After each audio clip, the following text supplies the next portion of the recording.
September the 24th, 2006. Where were you? I was sitting on a bench on Leidseplein in Amsterdam, and I was waiting to have dinner with a friend. Yeah. And somebody sat down next to me and asked me what time it was. And there was a clock right in front of us, so I know that we met at 10 to 7, the exact time. And I thought it was a bit cheesy of him to ask me what time it was when there was a clock right there. And what did he look like? He looked, I could straight away, I could see that he was homeless. Because he was very dirty, and his hair, his beard was bigger then, and was very dirty, and his fingernails. And he was also holding a briefcase, which I thought only crazy people did. Right. And then later on, I found out that's where he held his sleeping bag and his beer cans, the cans of beer. But we started chatting, and I also noticed that he had the most beautiful brown eyes I'd ever seen. And he just made me laugh straight away.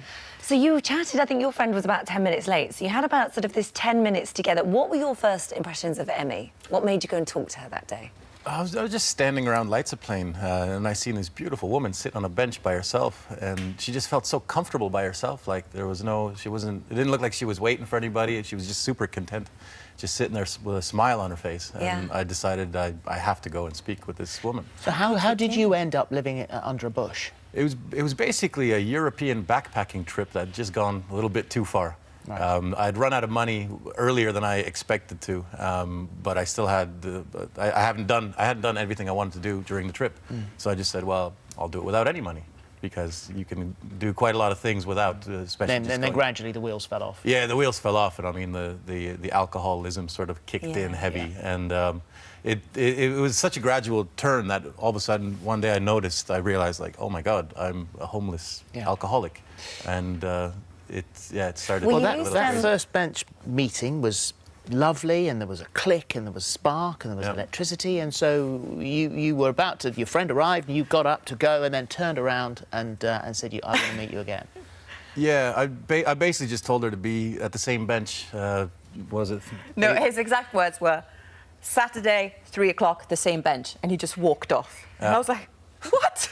And so you had a few days, really, to think about what had happened. I had 5 days, yeah. This was on a Sunday, and I just couldn't get him out of my mind. And it just didn't make sense that somebody visibly homeless could be so confident, you know, and like, because I was single and I dated loads of guys, and they were always like, yeah, maybe I'll call you, maybe I won't. And there's this homeless guy just telling me, you know, to be back on this bench. And you had obviously no way of contacting him whatsoever. I had no way of contacting him, yeah. But you went back there 5 days later, and he was late. He was late, and I felt like such a fool, and I was going to call my sister and go, he didn't turn up.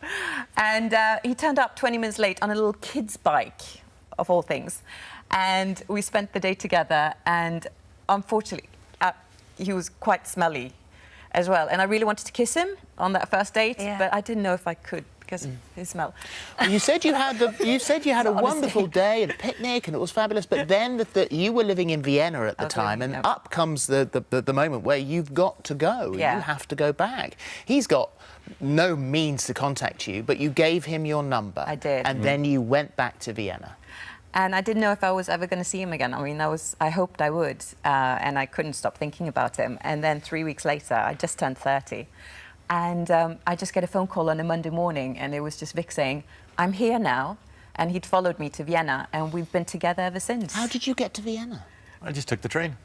How does a homeless person afford to take the train? I mean, you can scrounge up a few euros here and there. I was quite proficient at doing that eventually. Yeah. But you were in prison during the time, though, well, not in prison. I'd been arrested for stealing a chicken, and it was on a Friday afternoon, and they're not going to let out anyone till Monday because the whole magistrate or the powers that be were not home at the moment. So I had 2 days. Love is never a smooth one.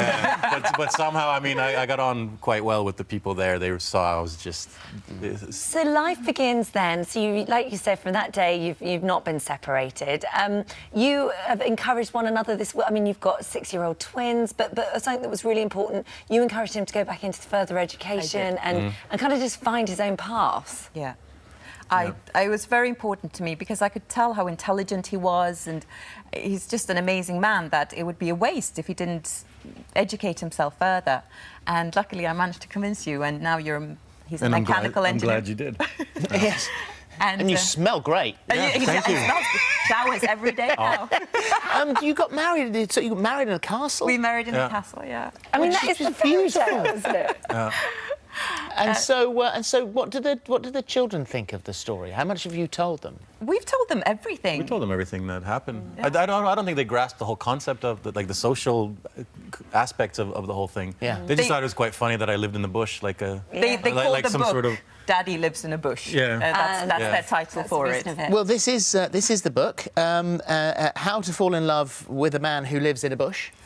So it's all there in the title, but quite a lot of it is fiction. But It's- your story is so extraordinary. Why didn't you write it factually? Well, as a writer, I needed to make the story a bit better and a bit more exciting. So I changed a few details just to speed it up. So in the book, we meet in Vienna. We don't meet in Amsterdam. But it's a real feel-good book, and I just noticed how happy our story made people. Yeah. So I hope this book will also make people feel really good and happy. And And a really lovely, strong message throughout the whole thing of just not to judge anybody. absolutely.